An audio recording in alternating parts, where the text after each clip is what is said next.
Bonjour et bienvenue dans cette nouvelle vidéo. Aujourd'hui, je voudrais vous parler du cas de la personne qui se plaint tout le temps.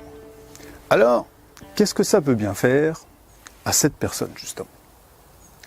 Alors avant de rentrer dans le détail, je voudrais définir ce que j'entends par la personne qui se plaint tout le temps.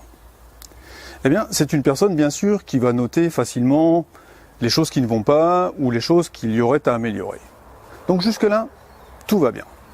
Ce qui est vraiment spécial avec cette personne, c'est qu'en fait, en général, pour elle, le problème ou la source du problème est quelque chose qui vient de l'extérieur. Et en plus, ce sont des problèmes pour lesquels il n'y a jamais de solutions qui vont vraiment marcher. Bref, c'est une personne pour laquelle il ne reste qu'une seule chose à faire, gémir. Je vais prendre un exemple pour illustrer cela. Imaginez une personne dont les horaires de travail ne lui conviennent pas complètement.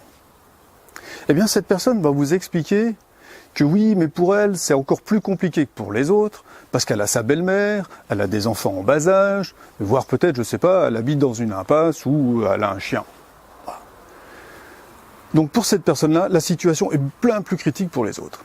Et en plus, si vous essayez de lui proposer des solutions, comme de changer d'équipe, de changer de poste, ou peut-être de trouver une nounou, ou de trouver quelqu'un pour sa grand-mère, eh bien, elle va vous trouver des tas de raisons pour lesquelles ces solutions ne vont pas marcher. Donc, cette personne va se contenter de gémir. Alors, le premier effet, eh bien, c'est que cette personne-là va noircir sa vie. J'aurais envie de dire qu'elle va se pourrir la vie toute seule, parce qu'en répétant le même leitmotiv de choses qui ne vont pas, elle va accentuer la tendance naturelle chez l'être humain de voir d'abord ce qui ne va pas avant de voir ce qui va bien. Ensuite, dans un deuxième temps, cette personne va développer avec la répétition, les semaines, les mois, une sorte de sentiment d'impuissance. Finalement, elle est confrontée à un problème qui n'a pas de solution et elle ne va rien trouver, pas d'action à prendre. Voilà, ce sentiment d'impuissance est quelque chose qui suscite en général de l'angoisse, enfin en tout cas ça fait des choses plutôt négatives dans le corps. Là encore, j'aimerais prendre une image, en fait c'est un peu comme l'image de la grenouille que l'on met dans de l'eau froide, et lorsqu'on met le récipient à chauffer, en fait la grenouille ne cherche même pas à se sauver. Et encore un troisième effet dont je voudrais vous parler, qui est un effet d'une certaine façon par ricochet. Une personne qui se plaint de cette façon-là, est rarement quelqu'un d'agréable à côtoyer.